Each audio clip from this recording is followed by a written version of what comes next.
trying to find plants which would have the movement in them, unusual movement. And this is already, I think, a challenge, something which makes the exercise more interesting. So go around in nature and find those plants which have grown in an unusual shape. So this is sunflower. It's done blooming, so just a few faded petals remaining. So this is a type of movement I would be interested in. So it's kind of a bit stretched and delayed. That's just how I like it. This is another one. So this one is still blooming. So this dark sunflower. I really like them, like brown, red.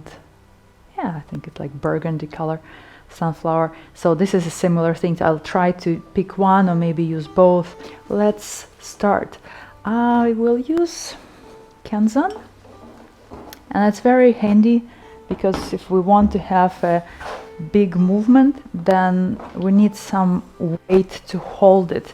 In a standard vase, it's very difficult to have enough counterbalance for a longer movement. I will use a relatively large Kenzan, so kind of a rectangular shape.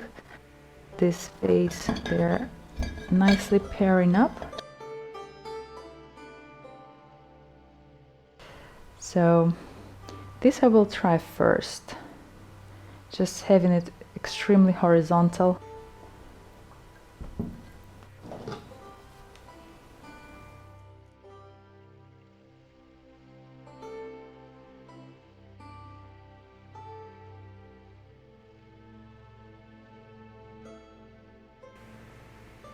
So this is a little probably too challenging. Let's try with the other flower, and I'll explain why.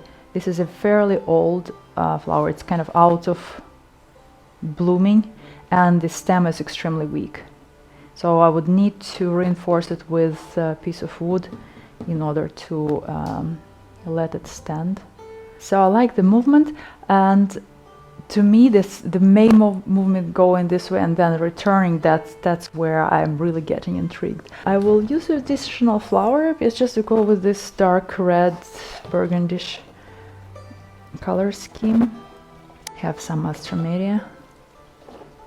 I like making a little bit of a compact mass out of it. So just by using a wire, so small piece of wire which is discreetly binding flowers together, taking out the leaves just to focus on the color. So I want to create a color spot at the bottom of it to counterbalance this huge movement. So I am just binding it with a tiny wire on the bottom. So here I have a wire piece, and then when it's in the arrangement you don't see it behind the flowers. So always got it underwater, strategically place them the way they would be complementing nicely the line created here.